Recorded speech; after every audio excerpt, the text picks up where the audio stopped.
On y va pour One Piece vient de faire quelque chose de très dangereux. Chapitre 1185. Quelque chose d'extrêmement dangereux. On est dans de la dangerosité extrême. こう見たい方は私が。それ以外は私が案内するわね。学校か。道場を思い出すな。Il est stylé le Brook en bordeaux pourpre. Ouais, bah en tout cas, le costard un peu de la même couleur que celui de Sanji d'Onigashima, très très pique. Tout de bordeaux vêtu. Jouer de la musique avec un véritable instrument, c'était le rêve de Brook, qui, enfant, à travers les barreaux, observait déjà dans le chapitre précédent un conservatoire. Ainsi, et comme promis par le roi Ruven... Il est là. Ah putain, on va se taper un Ruven pendant 20 minutes là. Oh merde. Foutu Ruven. Merde. Après Shebek, on a l'infâme Ruven, putain. Pu enfin s'inscrire et... Après, chacun est libre, bien évidemment. 2026, on est obligé de... Hein, voilà. Chacun est libre de l'appeler comme il l'entend, comme il le veut, évidemment. Mais simplement que, putain... Louvain, quoi. C'est Louvain, c'est pas Ruven. C'est pas Morvine, c'est pas... Non, c'est Louvain. Rejoindre une école pour devenir musicien. Un événement si important dans sa vie comme dans l'autre. Puisque, rappelez-vous, 70 ans plus tard, c'est sur Elbaf que le... Tu m'étonnes, le frérot Brook, il a vrillé, il est devenu fou. Il fait que rire, yo ho ho. Il fait que demander des culottes alors qu'il a 8000 ans. T'as vu, il a vu le prince, enfin le roi crever. Il a vu des démons, il a vu un mec tout de noir vêtu avec une clope à la bouche. Il a vrillé le Brook, là.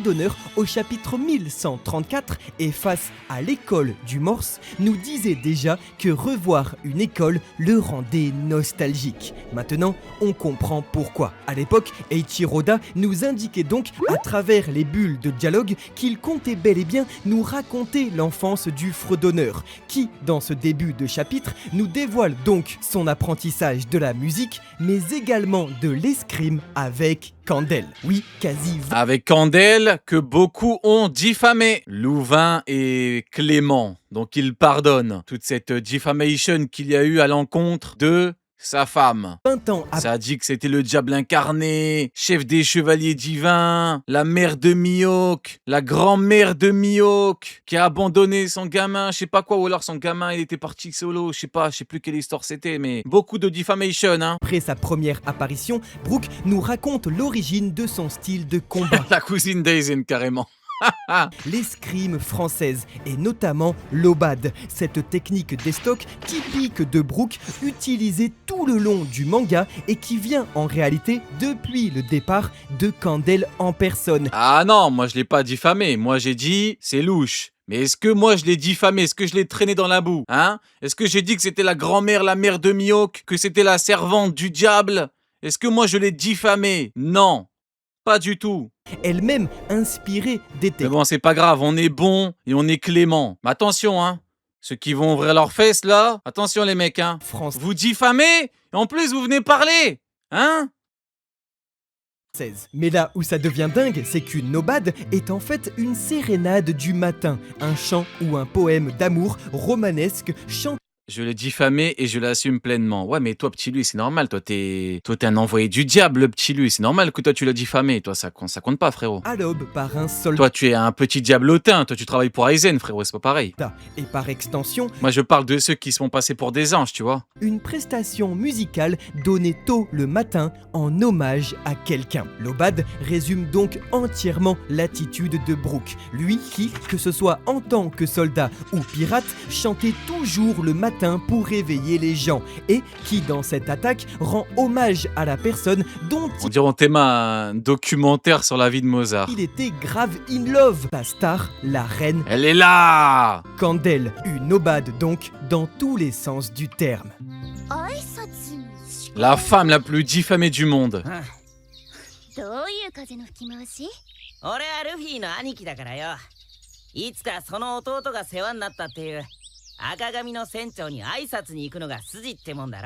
Ainsi, celle que l'on surnommait le soleil d'Hesperia devint une figure maternelle pour le jeune Brook, en charge de son éducation. Une femme capable de lui enseigner aussi bien l'art de l'épée que du verbe. En effet, comme Makino apprit à Ace au chapitre 589 à La femme diffamée la plus forte au monde. remercier plus pour avoir sauvé la vie de son petit frère, Candel apprit la politesse au jeune Brook, occasion de découvrir l'origine Putain, elle lui a appris la politesse, elle lui a appris à bien parler, elle lui a appris à bien combattre. Putain. de sa requête absurde, à la fois très polie mais très rude, concernant les sous-vêtements féminins.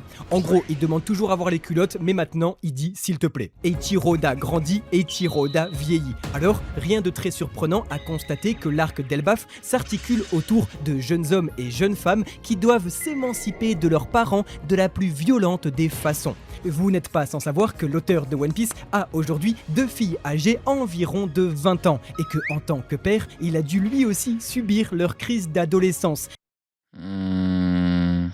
Ok. et les retranscrit dans ce chapitre où Shuri, Ah ouais, ok. Ok. âgé de 15 ans, souhaite ne Il a fait une théorie sur la vie parentale d'Eiichiro Oda. Il a dit ces filles, elles ont voulu s'émanciper de leurs parents. Ok, bah écoutez, c'est une théorie, hein, c'est... plus être affiliée à l'image de ses parents. Ok. Elle souhaite s'émanciper, elle souhaite, grâce à Brook, qu'on lui lâche les baskets. Jeunes gens, Loki et Shuri ont, comme les filles d'Oda, un point commun. Ça me termine les filles d'Oda qui n'ont rien demandé à personne. Elles se retrouvent dans une vidéo chapitre, elles ont rien demandé. Leur papa, c'est le roi d'Esperia, c'est le roi d'Elbaf ou encore le roi du manga. Brook est lui-même un jeune homme durant la tragédie d'Esperia et son flashback nous sert davantage à établir une énième figure maternelle martyre. Car pour revenir sur Candel, le manga il a pas changé. Je pense que vous le savez mieux que moi. Hein, tiens donc, on nous a jamais parlé de Candel. C'est forcément un chevalier divin infiltré de Marie-Joise. Regardez les onomatopées. C'est la mère secrète de Mihawk, c'est la chef de la famille Malmeyer. Non, elle est juste canée de maladie. Belle-mère, auto... Ça se voit, il a la mort un peu.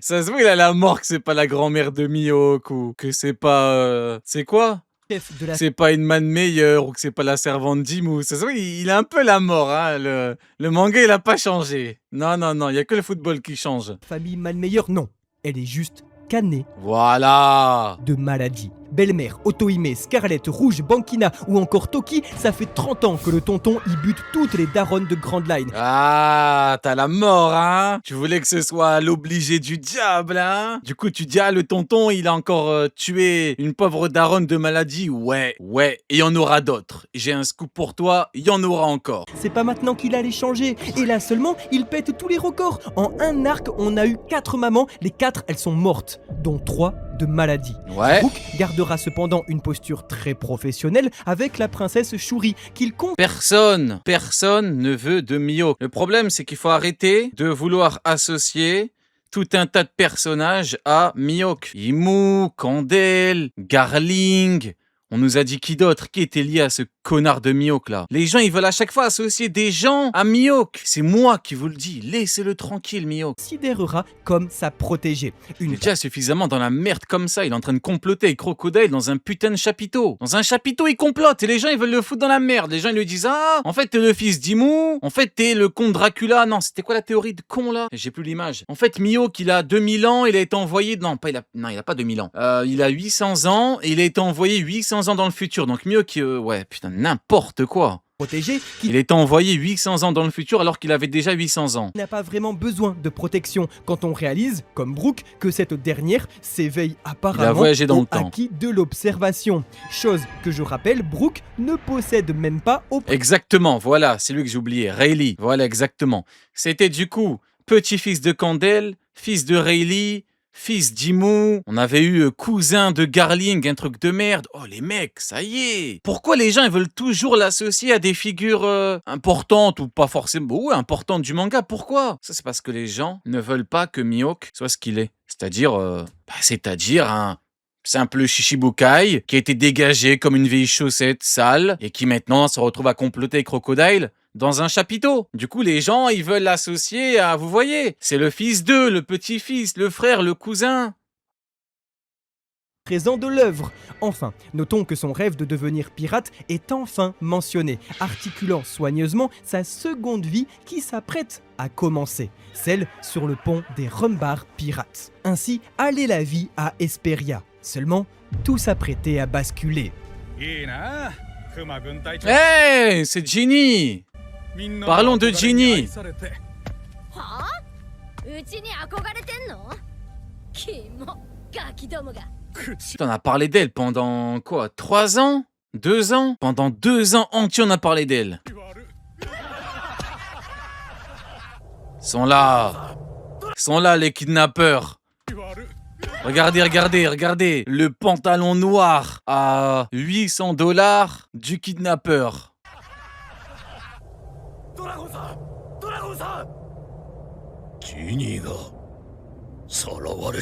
Les beaux jours d'Esperia arrivaient à leur terme, puisque leur astre lumineux, la belle Candel, allait littéralement se coucher.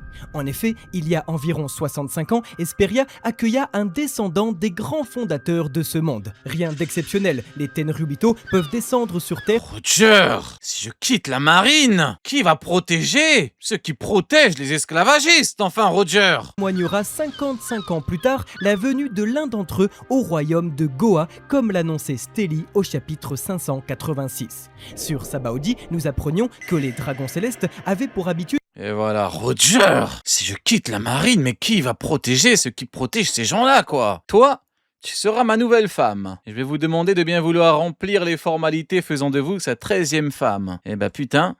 D'avoir plusieurs femmes en simultané.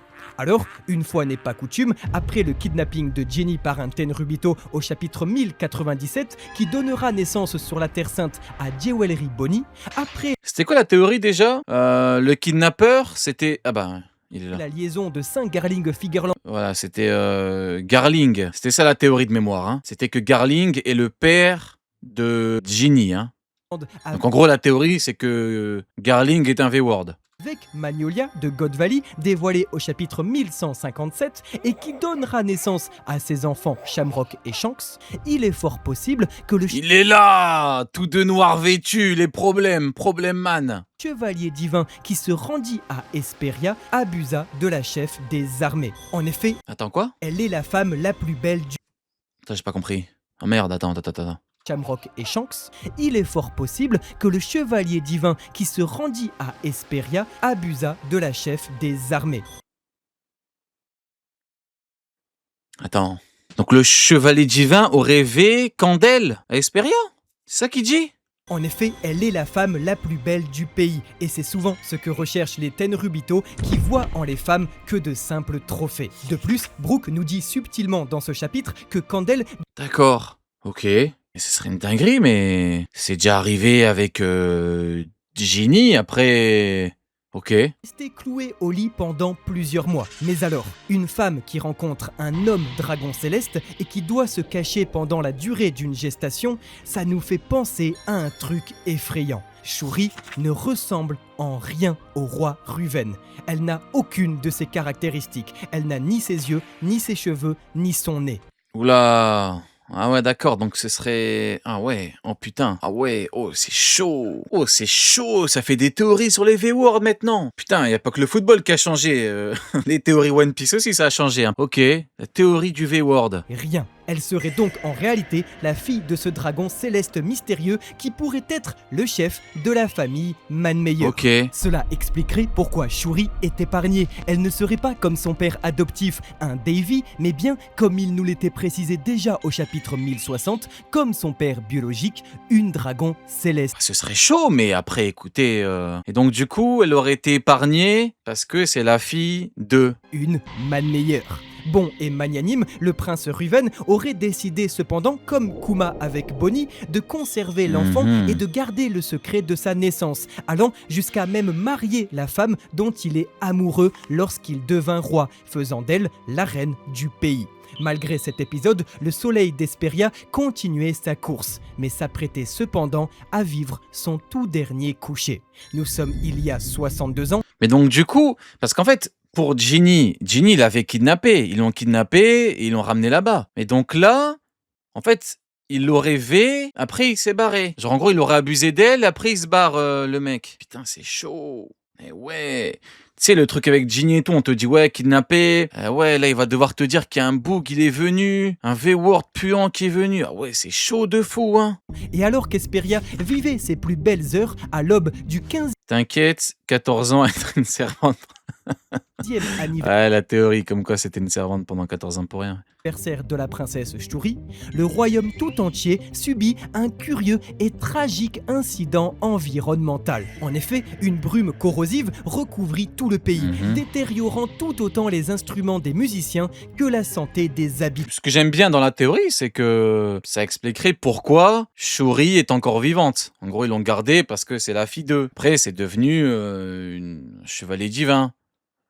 Après, il y aurait d'autres raisons théoriques qui feraient qu'ils l'ont gardée, et pas forcément le fait qu'elle soit issue d'un V, quoi. Donc, ouais, bon, écoutez.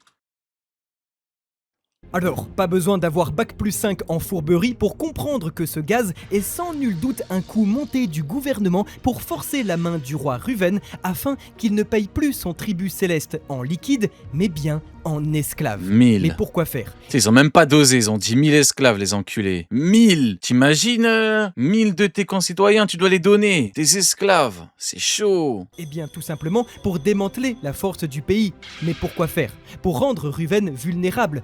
Pourquoi faire? Parce que le gouvernement mondial soupçonne sans aucun doute la présence d'un ennemi à Hesperia. Et Je attendez, te jure, ils sont 300 dans l'île, ils ont demandé 1000 esclaves. c'est pas fini. Mais enfin, monsieur, on est 15. Ouh, mais c'est pas grave, tu vas nous trouver 1000 esclaves. Oui. Et même comme c'est Monsieur, on est 15, tu nous demandes 3 milliards de tribus célestes. Oui, mais monsieur, on est tous des alcooliques, on est tous des pianistes alcooliques, y a pas d'argent ici. Ouh, mais c'est pas grave, 3 milliards de berry. Seigneur Pink, vous n'avez rien entendu. La tragédie ne fait que commencer. 業が始まった100年ほど前世界政府は国の地質を調 Le 査 gouvernement mondial a fait des recherches sur la composition du sol du pays. し